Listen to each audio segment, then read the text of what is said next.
قضيه تنسيق قضايا الازمه الان، يعني بعد وقوع الفيضانات والسيول. كان في تنبيه وتحذير المصانع والسير الجويه قبل يوم قبل بالامس ايضا من استمرار سقوط امطار رعديه وغزيره خاصه في ولايه سبيك. يعني كان بالامكان ان تكون في قضيه ازمه قبل وقوع الكارثه وقبل هذه الفيضانات والسيول، وربما بعدها حتى لا يتكرر نفس السيناريو في المستقبل. محمد، ان سمحت ان تطرح السؤال لضيفتك، ان تكون في اجراءات احترازيه. نعم، تتبع سيدتي من زملائي من العاصمة. أول سؤال يتحدث أن هناك اليوم خميس الجمعة، رغم أن هناك مسؤوليات خاصة، هناك تنبيهات خاصة، ونحن كنا نعول في نقل هذه الأخبار حول الأحوال الجوية. لماذا لم تكن هناك حالة أزمة أو تحضير مسبق لذلك، أو حتى اتخاذ إجراءات استباقية يعني؟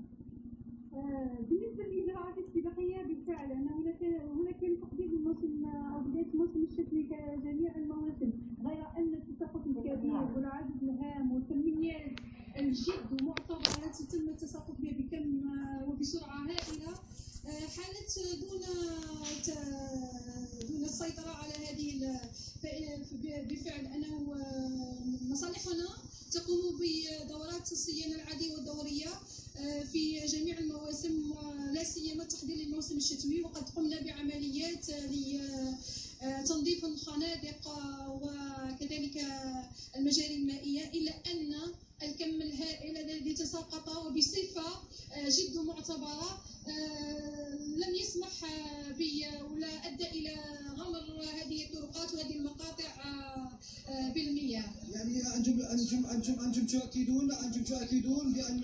انتم تؤكدون بانه المخطط هذا موجود مسبقا وانتم طبعا مخطط تنظيم الاسعافات للولايه مقياس الاشغال العموميه كما يقال بلان اورسيك موديول ترافو بوبليك، يضم جميع الامكانيات الماديه والبشريه من اجل مسخره من اجل مثل هذه الحالات. وكما تم صبيحه هذا النهار تفعيل هذا المخطط، وكانت جميع الامكانيات على الميدان وبصدد العمل. شكرا سيدتي الكريمه. نعم زملائي، هل يمكن اضافه زملائي؟ نعم، اهم شيء محمد انه ما فيش خسائر في الارواح وما فيش خسائر ماديه ايضا. نعم، لا توجد هناك خسائر في الارواح، لكن دعني انوه فقط ان المياه وصلت في عديد من المنازل الى اكثر من المتر. سجلت خسائر ماديه بالنسبه لعديد من السكنات، خاصه المنطقه الصناعيه الكبرى، منطقه كامي. هناك عده. شكرا جزيلا لك محمد حماده على هذه المداخله، وشكرا ايضا لضيوفك. اذا مشاهدينا الكرام، لا باس ان نذكر ايضا بالخبر الهام الظاهر اسفل الشاشه، اضافه الى السيول والامطار الغزيره بولايه سكيك، يعني بولايه اضرار وفاه 11 شخصا واصابه 3 اخرين في حادث مرور. الحادث وقع فجر اليوم في النقطة الكيلومترية 400 شمال برج باجي مختار على الطريق الوطني رقم 6.